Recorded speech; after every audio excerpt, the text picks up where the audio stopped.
Hello साथियों, स्वागत है आपका आपके अपने यूट्यूब चैनल दिसार जीकेजीएस क्लासेस में। दोस्तों, आप सब लोग कैसे हैं? आशा करते हैं आप सब लोग अच्छे होंगे, स्वस्थ होंगे, मस्त होंगे।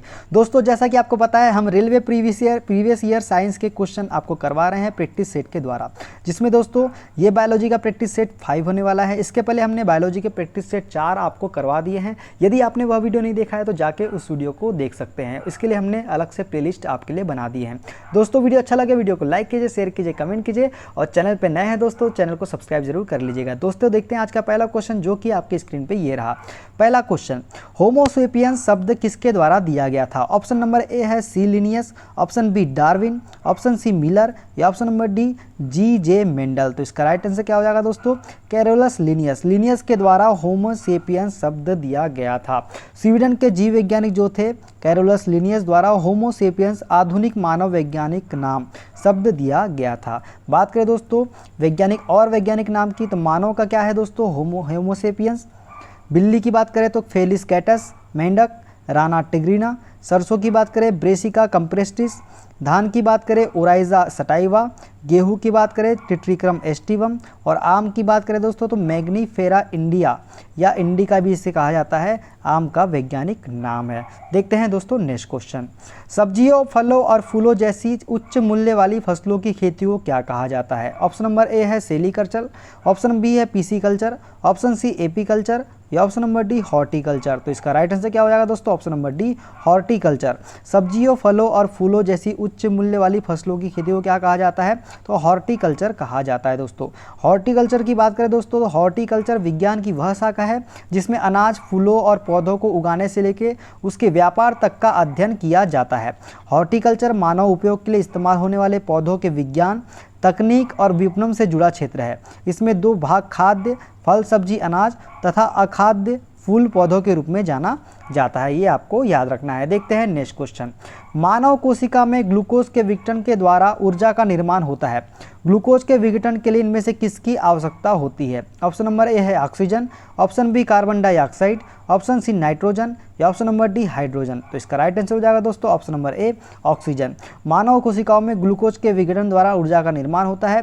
ग्लूकोज के विघटन के लिए इनमें से ऑक्सीजन की हमें आवश्यकता होती है दोस्तों। ठीक है, ये आपको याद रखना है। देखते हैं नेक्स्ट क्वेश्चन, पौधों को ऊर्जा की कम आवश्यकता क्यों होती है? ऑप्शन नंबर ए है क्योंकि उनमें अत्यधिक मृत कोशिकाएं पाई जाती है। ऑप्शन बी है क्योंकि वे केवल ऊंचाई में बढ़ते हैं। ऑप्शन सी क्योंकि वे अपना भोजन स्वयं बनाते हैं। ऑप्शन डी क्योंकि वे ऑक्सीजन का उत्पादन करते हैं। तो इसका राइट आंसर हो जाएगा दोस्तों ऑप्शन नंबर ए, क्योंकि उनमें अत्यधिक मृत कोशिकाएं पाई जाती है, इसलिए पौधों को ऊर्जा की कम आवश्यकता होती है। ठीक है दोस्तों, क्यों होती है? क्योंकि मृत कोशिका ज़्यादा पाई जाती है इसलिए। ठीक है दोस्तों, आपको ये याद रखना है। देखते हैं नेक्स्ट क्वेश्चन, माइटोकॉन्ड्रिया को विचित्र अंगक क्यों माना जाता है? ऑप्शन नंबर ए है क्योंकि वे सेल के पावर हाउस है। ऑप्शन बी क्योंकि वे सेलुलर अंतर्वस्तु कहलाती है।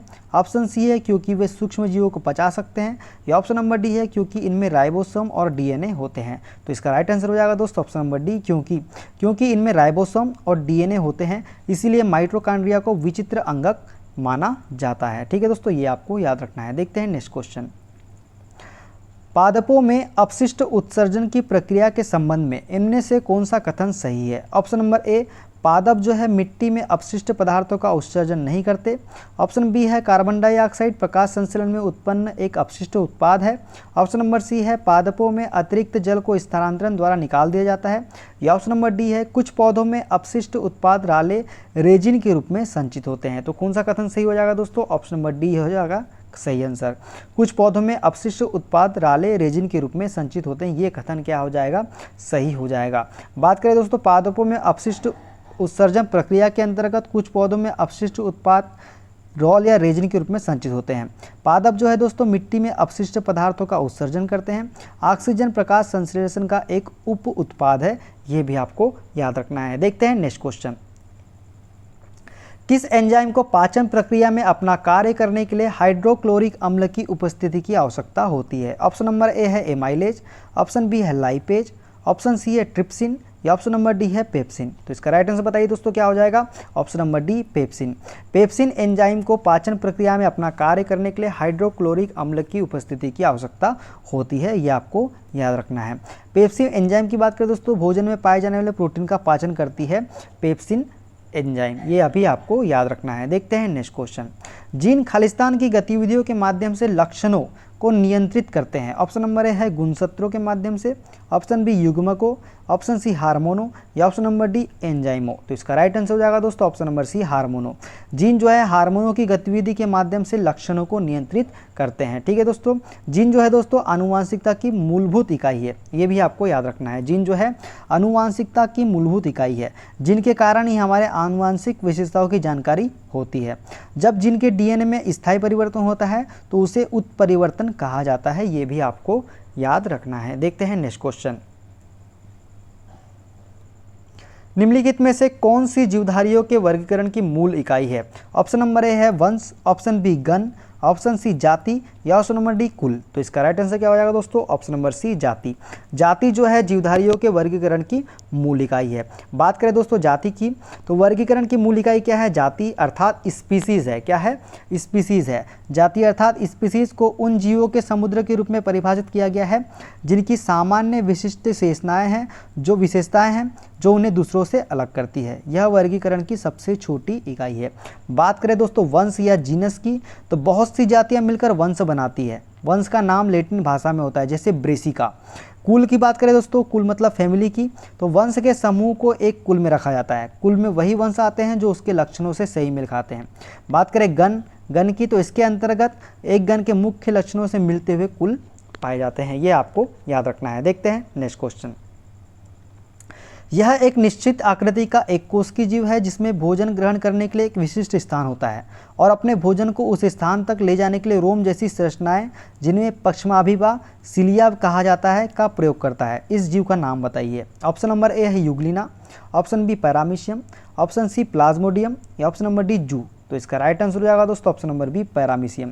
पैरामीशियम इसका करेक्ट आंसर हो जाएगा। बात करें दोस्तों पैरामीशियम की, तो पैरामीशियम जो है दोस्तों सूक्ष्म एक कोशिकीय प्रोटोजोआ संघ का प्राणी है। यह सिलिया की सहायता से क्या करता है? गति करता है। पैरामीशियम तालाब, झील, नदी आदि के स्वच्छ पानी में पाया जाता है।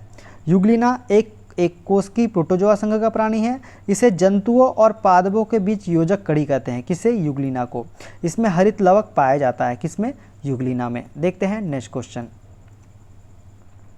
जीव जगत का 5 वर्गों में वर्गीकरण 5 किंगडम क्लासिफिकेशन किसने किया था? ऑप्शन नंबर ए है वरस्तु, option B Whittaker, option C Linnaeus, या ऑप्शन नंबर डी डार्विन। तो इसका राइट आंसर हो जाएगा दोस्तों option number B Whittaker. Whittaker ने जीव जगत का 5 वर्गों में वर्गीकरण किया था, ये आपको याद रखना है। देखते हैं नेक्स्ट क्वेश्चन।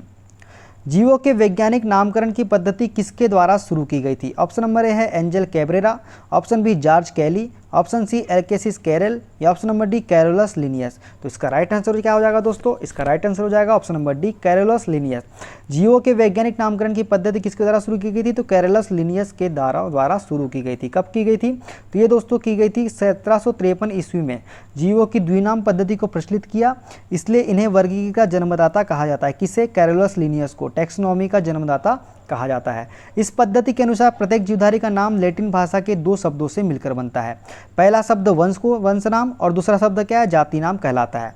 वंश तथा जाति नामों के पश्चात वर्गीकीविद का नाम लिखा जाता है, जिसने सर्वप्रथम इस जाति को वर्तमान नाम प्रदान किया। उदाहरण के तौर पर देखें तो मानव का वैज्ञानिक नाम क्या है? होमो सेपियंस। ये भी आपको याद रखना है। देखते हैं नेक्स्ट क्वेश्चन।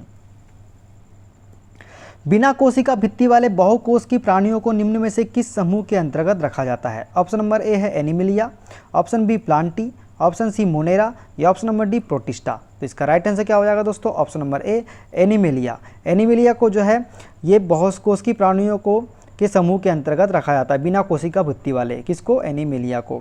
बिना कोशिका भित्ति वाले बहुकोश की प्राणियों को एनिमिलिया समूह के अंतर्गत रखा जाता है। इसे मेटाजोआ भी कहा जाता है, ये भी आपको याद रखना है। कोशिका भित्ति केवल पादप जगत के पौधों में पाया जाता है। एनिमिलिया जंतु जगत का समूह है। किसका? जंतु जगत का समूह है एनिमिलिया, ये आपको याद रखना है। देखते हैं नेक्स्ट क्वेश्चन। निम्न में से क्या अचल होते हैं और एक ठोस आश्रय सपोर्ट से जुड़े होते हैं? Option number A planaria, option B समुद्री एनीमोन, ऑप्शन सी साइकोन, या ऑप्शन नंबर डी एस्केरिस। तो इसका राइट आंसर क्या हो जाएगा दोस्तों? इसका राइट आंसर हो जाएगा ऑप्शन नंबर सी साइकोन। इसे स्पंज या साइकोन एक अमेरुदंडी पोरिफेरा संघ छिद्रयुक्त जीवधारी का समुद्री जीव होता है। कौन सा? स्पंज या साइकोन, जो एक ठोस आश्रय सपोर्ट से जुड़े होते हैं। देखते हैं नेक्स्ट क्वेश्चन। बात करें इसकी और, तो यह मीठे एवं खारे पानी में पाया जाता है। यह जंतु कॉलोनी बनाकर अपने आधार से चिपके रहते हैं। यह एकमात्र ऐसे जंतु है जो चल फिर नहीं सकते हैं। ये लाल एवं हरे आदि कई रंगों के होते हैं। इनका शरीर पौधों की तरह शाखा प्रशाखा युक्त होता है। इनके शरीर पर छोटे छोटे छिद्र होते हैं, उसे आस्ट्रिया कहते हैं। ठीक है दोस्तों, ये आपको याद रखना है। जिनसे होकर ये जो छिद्र होते हैं, इनसे क्या होता है, इनसे जल, ऑक्सीजन तथा भोज्य पदार्थों का शरीर में प्रवेश होता है। जिनसे जल बाहर निकलता है उसे आस्कुलम कहते हैं। क्या कहते हैं? आस्कुलम कहते हैं। साइकोन, यूप्लेक्टिला तथा स्पॉन्जिला पोरिफेरा समूह के उदाहरण हैं। ये भी आपको याद रखना है। देखते हैं नेक्स्ट क्वेश्चन। निम्नलिखित में से कौन सा शरीर कोशिकाओं की 2 परतों से बना हुआ है? ऑप्शन नंबर ए है liver fluke, option B planaria, option C tapeworm, option number D hydra. तो इसका राइट आंसर क्या हो जाएगा दोस्तों? हाइड्रा। ऑप्शन नंबर डी इसका करेक्ट आंसर हो जाएगा। हाइड्रा का शरीर जो है कोशिकाओं की 2 परतों से मिलकर बना है। हाइड्रा जो है दोस्तों सिलेंट्रेटा संघ का जीव है। किसका? सिलेंट्रेटा संघ का जीव है। यह जीव अरियुसमिति तथा द्विस्तरीय होते हैं, अर्थात बाहरी एपिडर्मिस स्तर तथा भीतरी गैस्ट्रोडर्मिस। ठीक है दोस्तों, इसमें लैंगिक तथा अलैंगिक प्रजनन होता है और इसमें पुनरुद्भवन की क्षमता भी होती है। किसमें? हाइड्रा में। ये भी आपको याद रखना है। दोस्तों ये थे आज के क्वेश्चन। वीडियो कैसा लगा? वीडियो अच्छा लगे वीडियो को लाइक कीजिए, शेयर कीजिए, कमेंट कीजिए और चैनल पर नए हैं तो चैनल को सब्सक्राइब जरूर से कर लीजिएगा। मिलते हैं अगले वीडियो में। अपना ख्याल रखिए। Okay, bye bye, take care.